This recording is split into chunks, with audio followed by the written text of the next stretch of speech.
में वीर वीरांगना और आज जिनकी वजह से हम यहाँ एकत्रित हुए हैं, ऐसी वीरांगना झलकारी बाई को नमन करते हुए मंचासीन हमारे राष्ट्रीय अध्यक्ष महोदय श्री खेमचंद कोहली जी और उनके साथ प्रदेश कार्यकारिणी उत्तर प्रदेश के सलाहकार महोदय और अन्य पदाधिकारी एवेक्स इंडिया को नमन करते हुए मैं आज यहाँ आपके समक्ष खड़ा हूँ, क्योंकि आज वीरांगना झलकारी बाई का जो जयंती समारोह है उसे हम मना रहे हैं। इस जयंती समारोह को मनाने का हमारा जो मूल लक्ष्य है वो लक्ष्य है कि हमारा समाज एक संगठित हो, एकत्रित हो, हम एक बने और नेक बने। यदि हम ऐसा करते हैं तो हमारा समाज भी एक विकसित समाज की श्रेणी में आ सकता है। बंधुओं, झलकारी बाई की जीवनी पर हम बहुत कुछ बोल चुके हैं, सुन चुके हैं वक्ताओं से। मैं आपका ध्यान आकर्षित करना चाहूँगा जो हमें वास्तविकता में इस समय करना चाहिए। हमारा देश आज़ाद हुआ 1950 में, संविधान लागू हुआ, सरकारें भी बनने लगीं और वो शिक्षा, स्वास्थ्य और रोजगार पे ध्यान देने लगीं। लेकिन जिस वजह से ये शिक्षा, स्वास्थ्य और रोजगार हमें मिलने चाहिए थे वो था हमारा वोट का अधिकार। उसका महत्व हमने समझा नहीं। हमने मान, दान और मतदान, इन तीनों का ही महत्व नहीं समझा। इसकी वजह ये ऐसे हमारा समाज आज इतना पिछड़ गया, इतने पीछे चले गए। जिस व्यक्ति को हमें मान देना चाहिए उस स्थान पे हम मान नहीं दे रहे। उदाहरण के तौर पे आपकी जो लोग आपके भाई सेवा कर रहे हैं, दूधिया दूध दे रहा है, या आपका श्रमिक है वो आपका मकान बना के दे रहा है, या इस तरीके के और कार्य जो आपकी सेवा कार्य कर रहे हैं, उनका सम्मान तो दूर की बात है, नाम को भी तू तड़ाक से ले लेते हैं हम। और जो कुछ भी हमें कुछ नहीं कर रहा उसके सामने हम नतमस्तक हो रहे हैं। तो इसका मतलब क्या हुआ? हमने गलत जगह पे मान दे दिया। दान हमें हमारे समाज को आगे ले जाने के क्रियाकलापों में देना चाहिए, लेकिन उस दान को हम कहाँ देते हैं? ऐसी जगह पे देते हैं कि जिसका कोई औचित्य या उसका कोई लाभ निकल के नहीं आता। और तीसरी बात जो है मतदान, आज तक हम जो करते आए हैं, सरकारें बनती हैं समाजों का निर्माण और विकास करने के लिए, लेकिन वो सरकारें कुछ भी नहीं करती, क्योंकि हम वोट को ही बेच देते हैं एक साड़ी में, यानी उसकी छोटी सी तुच्छ सी कीमत लेकर के उसे बेच देते हैं। और जब तक हम वोट की अपनी कीमत नहीं समझेंगे तब तक हमारे समाजों का विकास होना दूभर है। दूसरी बात मैं ध्यान आकर्षित करना चाहूंगा, हमारे समाज में बहुत सारी कमियां हैं और उनमें से एक कमी है कि हम रूढ़वादी, परंपरावादी बने हुए हैं आज भी, जबकि हमें गैर परंपरागत होना चाहिए। रूढ़वादी होने से हमारा समाज आगे नहीं जा पा रहा है, क्योंकि जिन चीजों की आवश्यकता हमारे पूर्वजों को थी, पूर्वजों ने जिन रीति रिवाजों का चाल चलन उस जमाने में चलाया, उनको आज हम ढो रहे हैं। उनका कुछ भी औचित्य नहीं है, फिर भी हम ढो रहे हैं।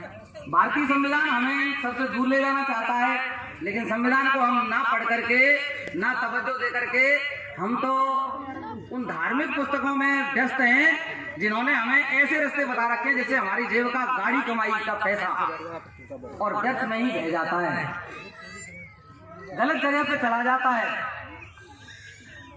तो हमें एक तो इन तीनों चीजों को, मान, दान और मतदान को उचित जगह पे लगाना है, उचित जगह पे लेकर के आना है, ये हमें करना है। दूसरी बात ये करनी है कि हमें शिक्षा और स्त्री शिक्षा पे विशेष गौर देना है। हमारे समाजों के अंदर पुरुष प्रधान समाज तो पहले से ही चला आ रहा है। हालांकि मैं ये नहीं कहता, 10% तो ऐसे लोग हैं जो महिलाओं को आगे ला रहे हैं, बाद बाकी अभी हमारे समाज में महिलाओं को आगे लाने की प्रवृत्ति का अभाव है। बंधुओं, भारत की 129 करोड़ की आबादी है और 129 करोड़ की आबादी में से लगभग आधी महिलाएं बैठेंगी, आधी नहीं तो 45% होंगी। उनको हमारी पारंपरिक परंपराओं की वजह से केवल घरों तक ही सीमित करके रखा हुआ था अब तक। आप अन्य देशों से तुलना करके देखें, बाहर के विदेशों में जो है वहाँ पे पुरुष और महिला में कोई अंतर नहीं है, सबके बराबर धंधे होते हैं, सबकी अपनी अपनी संपत्तियाँ होती हैं। और हमने क्या किया, उसको भी एक अधिकार की वस्तु मान लिया। और ऐसा हुआ हमारी धार्मिक पुस्तकों की वजह से। और अधिकार की वस्तु मानने से हमारी जो आदि शक्ति थी काम करने की, ऊर्जा की, या देश को आगे बढ़ाने के लिए जो प्रोडक्ट हम बनाते हैं उस काम को करने की जो आदि शक्ति थी वो हमारी कहाँ रह गई? घरों में बंद रह गई। आधे में से जो बचे उनमें से कुछ बच्चे निकल गए, कुछ बूढ़े निकल गए। तो हमारे देश की जो मैन पावर है, जो भौतिक संसाधनों में या मानव संसाधनों में जिसे हम मानते हैं, मानव संसाधन हमारे कम रह गए। इस वजह से हमारा देश जो है आगे नहीं बढ़ पा रहा है। इन चीज़ों को हमें आगे बढ़ाना है। अब हमें इसके लिए ये संगठन बनते हैं, लेकिन संगठनों को कोई समझता ही नहीं है। हमारे आदरणीय राष्ट्रीय अध्यक्ष महोदय ने एक नींव रखी एविक्स इंडिया की। इस नींव का जो मूल उद्देश्य है वो ये है कि हमारी करीबन 81-82 खापें हैं। हम 81-82 तरह के कोलियों में विभाजित हैं। यदि इस आबादी को मिलाया जाए तो हम करीबन 16 से 20 करोड़ की आबादी के बीच में हमारी आबादी बैठती है। बंधुओं, जब संसद की स्थिति देखते हैं तो संसद में हमारा प्रतिनिधित्व करने वाला कोई नहीं है।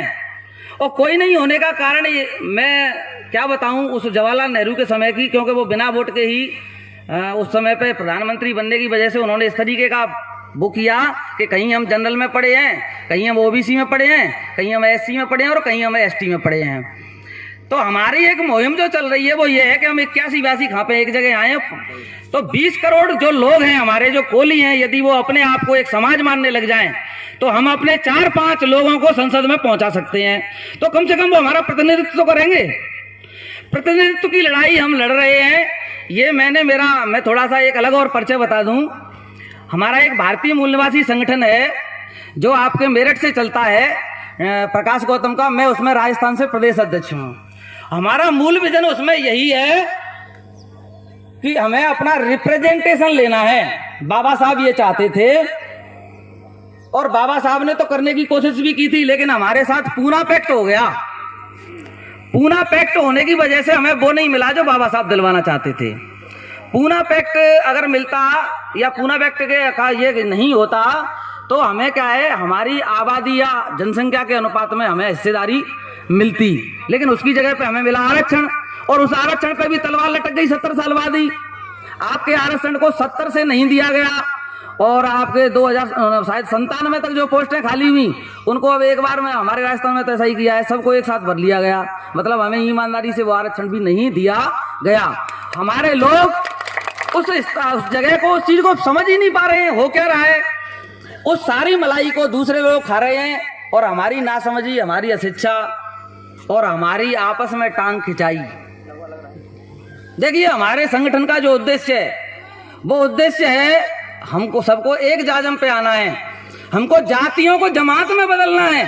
और जिस दिन जातियां जमात में बदलने लग जाएंगी, हम धर्म और जाति को छोड़ करके और एक इंसान बनने लग जाएंगे। क्योंकि धर्म और जाति ने हमें जकड़ रखा है। धर्म और जाति में हम जब तक जकड़ के रहेंगे तब तक हम इंसान नहीं बन सकते और इंसान ही इंसान का विकास कर सकता है। धर्म वाला आदमी कट्टर होता है और कट्टरता में पड़ करके किसी भी समाज का कोई विकास नहीं हुआ है। भारत के यदि इतिहास को देखा जाए तो पिछले कई हजार सालों से भारत में केवल धार्मिक लड़ाइयां चल रही हैं। इस वजह से ही भारत पिछड़ा हुआ है। वो एक अलग बात है कि सब लोग झूठ बोलते हैं कि भारत विश्व गुरु है, विश्व गुरु है। भारत तो बहुत पीछे जा चुका है और उसका मूल कारण है हमारे यहाँ के धार्मिक अलगाव। एक लोग किसी अच्छे काम को उठाते हैं, दूसरे उसका विरोध कर देते हैं। इनसे हमारा जो समाज है वो नीचे चला जाता है। खैर, मैं इन चीज़ों पे ज़्यादा बात करते हुए मैं आपको एक बार ये बात बताना चाहूँगा कि देखिए, जिन रूढ़ियों पे हमारे समाज का व्यर्थ पैसा जा रहा है, संविधान ने जो सुविधाएं दी हैं, जैसे शादी करने की व्यवस्था है, मृत्यु भोज की व्यवस्था है, इनको बंद कर दिया है, लेकिन हमारे समाज अब भी नहीं मान रहे। ऐसी बहुत सारी और भी बुराइयां हैं, इन्हें हम परंपराएं कहते हैं। तो बंधुओं, परंपराओं का जो निर्माण होता है वो ठीक इस तरीके से होता है कि एक बार एक अंधा और अंधी थे। अंधी जब खाना बनाती थी तो वो खाना बनाते हुए उसमें रोटियां डालती जाती अपने उस बर्तन में, तो एक बिल्ली वहाँ पे आ जाती और वो बिल्ली उन रोटियों को ले जाती और उसकी सारी मेहनत वैसे ही जाती। और जब उसको देखा जाता, क्योंकि अंधी थी वो देख नहीं पाती, जब देखती तो उसमें एक भी रोटी उसे नहीं मिलती। परंपराएं कैसे बनी हैं मैं आपको वो उदाहरण के माध्यम से समझाना चाह रहा हूं। जब ये प्रॉब्लम हुई तो खाना खाने को नहीं मिलता, तो अंधे को बताई उन्होंने ये बात कि इस तरीके से इसमें मैं खाना बनाती हूँ रोटियां, लेकिन वो रोटियां पता नहीं कहाँ चली जाती हैं। तो अंधे ने क्या किया, एक 2-3 फीट का बांस लिया और उस बांस को एक तरफ से थोड़ा फांस लिया और फांसने के बाद वो आवाज करता है और दरवाजे पे बैठ जाता और उसे खटकाता, खटाक खटाक। इससे क्या है, वो बिल्ली एक निश्चित अंतराल के बाद वो उसे खटकाता, तो इससे क्या है, वो बिल्ली रोटियां उठा से नहीं उठा पाती और रोटियां बच जाती हैं। लेकिन आज हमारे समाज में क्या हो रहा है, उसने तो वो बांस वाली स्थिति निकाल ली, लेकिन हमारे समाज को भी लूटने वाली बिल्लियां हमारे यहाँ गिरी हुई हैं। उन बिल्लियों को भी हमें पहचानना है और पहचानने के बाद हमें उन रूढ़ियों से और कुरीतियों से बाहर निकलना है। अब उसके बाद क्या हुआ कि अंधे के एक बच्चा हुआ, बच्चा बड़ा हुआ, बच्चे की शादी हुई, अंधा बुढ़ा हुआ और वो अंधे भी चल बसे। अब जो रोटी बनाने की जो काम आया वो उनकी बहू पे आया। अब बहू रोटी बनाने लगी तो वो बेटा भी ऐसा ही डंडा लेकर के और वहाँ खटाक खटाक करने लगा। तो लोग देख करके उसे हंसने लगे। उससे पूछा, भाई ये क्यों कर रहा है? कह रहे हमारे पिताजी ऐसा ही करते थे। आज भी हम जो कुछ भी ढोंग धतूरा करते हैं, ढोंग पाखंड के जितने भी काम करते हैं, उनमें उदाहरण देते हैं। अरे हमारे पूरे काय सोई करते। घर में शादी होती है, शादी होने पे मिठाई बनाई जाती है, मिठाई बनाई जाती है तो उसका एक कक्ष बनाया जाता है और कक्ष में जो दीपक जलाया जाता है उसमें 4-4 दीपक बत्तियां लगाई जाती हैं। 4-4 लगाते हैं ना, उनको जलाते भी हैं। वो उस समय इसलिए चालू किया गया था कि उस जमाने में जीव जंतु ज़्यादा थे, चूहे वगैरह, बिल्ली वगैरह, उसमें मुनी मार जाए, 4 बाती जलेंगी तो ज़्यादा उजाला होगा और ज़्यादा उजाले से उसमें कोई नुकसान नहीं कर पाएगा। लेकिन हुआ क्या, आज घर में चाहे 10-10 रोड जल रही है ना, तब भी उसको जलाएंगे और उन चीज़ों को ऐसी अनर्गल चीज़ों से बांध लेंगे, देवी देवताओं से, या अनर्गल डर, मतलब ऐसे ऐसे डर पाल रखे हैं हमने। मैं तो हमेशा ही कहता हूँ कि डर के आगे जीत है। अगर जो डर गया सो मर गया। जिसने डर करके अपना जीवन जिया, उसने अपने जीवन में कुछ भी नहीं किया, वो कुछ नहीं कर सकता है। और मैं अब आपको ये भी बता दूं कि जमाने के जो वास्तविक डर हैं, हो सकता है कि मेरी बातें आपको चुभ जाएं, क्योंकि आप धार्मिकता से सोच सकते हो, मेरे बजाय अलग नजरिए से सोच सकते हो, लेकिन मैं आपको आज वास्तविकता में बता दूं कि वास्तव में जो डर है ना, वो हमारे 6 डर बने हुए हैं। और इन डरों को यदि हम निकाल दें तो हम एक स्वतंत्रता पूर्वक जीवन जी सकते हैं। और मैं समझता हूं कि जो 70 साल जिएगा वो 75 साल जिएगा, लेकिन इन डर को समाप्त कर ले, क्योंकि कोई ज्ञानी व्यक्ति ही उन चीजों को समाप्त कर सकता है। हर व्यक्ति के बस की बात वो नहीं है। देखिए, सबसे बड़े जो डर है हमारे, पाप और पुण्य का डर। हमारे को विभिन्न किताबों के माध्यम से या विभिन्न हमें राह दिखाने वाले लोगों के माध्यम से ये रास्ता दिया जाता है, ऐसा करेगा तो पाप होगा, और भाई के वहां काम करवे थे वो रुक जाएगा, और ऐसा करेगा तो पुण्य होगा। अब ये पाप पुण्य के भय से किसी व्यक्ति के अंदर से कुछ कार्य को करने की उत्कंठा निकल रही है, अभिलाषा निकल रही है, तो उसकी वो सारी इच्छा धरी की धरी रह जाती है और वो कुछ भी जीवन में नहीं कर पाता है, इस भय से कि ऐसा करूंगा तो पाप हो जाएगा और ऐसा ज्यादा कर दो तो मैं पुण्य हो जाएगा। दो डर हैं, स्वर्ग और नरक का डर। मैं समझता हूं कि इस पृथ्वी पर पता नहीं कितने हजार लाख सालों से ये पृथ्वी पे मानव जीवन होता आया है। सभी जन्म लेते हैं, मरते जा रहे हैं, ना तो किसी ने आज तक स्वर्ग को देखा और ना ही किसी ने नरक को देखा। मरने के बाद कौन कहाँ जाता है किसी को कुछ भी नहीं पता है। यहाँ जब तक हमारे आप जब विज्ञान को अगर माने तो मरने के बाद में हमारे जो 5 तत्व हैं या 4 तत्व जो हमारे अंदर हैं वो यहाँ के यहीं रह जाते हैं, कुछ भी नहीं है। लेकिन एक डर बना दिया है, स्वर्ग और नरक। ऐसा करेगा तो स्वर्ग में जाएगा, ऐसा करेगा तो नरक में जाएगा, ऐसा करेगा तो पाप होगा, ऐसा करेगा तो पुण्य होगा। इनसे हम डर करके बहुत सारे कार्यों को, विकास के कार्यों को भी नहीं कर पाते हैं। और एक और डर है, वो होता है भाग्य। भाग्य और दूसरा डर होता है भगवान। भगवान सबसे बड़ा डर है। मेरी दृष्टि से तो, क्योंकि मैंने उसको बहुत ही गहराई से देख लिया है।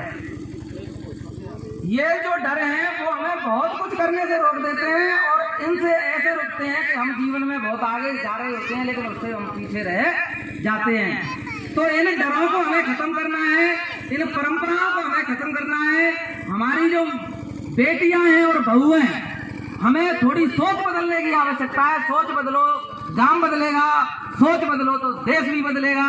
सोचने की जरूरत है। यदि सास बहू को बेटी मानने लग जाए तो घर के सारे कलेश मिट जाए और हम जैसा मुझे अच्छा लगता है वैसा ही सामने वाले को अच्छा लगता है, ऐसी भावना के विचार या इंसानियत के विचार हमारे अंदर आने लग जाएं तो निश्चित तौर से हमारा समाज और हमारा देश आगे जाएगा।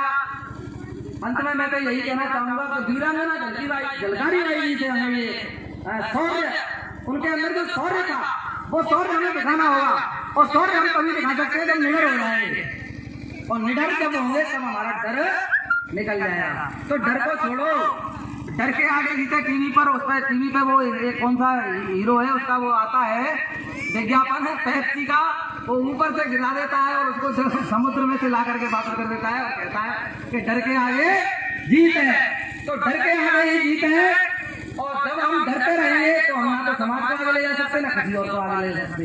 अन्य समाजों के साथ मिलिए, उठिए, बैठिए, उनकी अच्छाइयों को लीजिए और बुराइयों को अपने अंदर से बाहर निकालिए। इन्हीं शब्दों के साथ जय झलकारी, जय कोली समाज, जय भीम, जय भारत।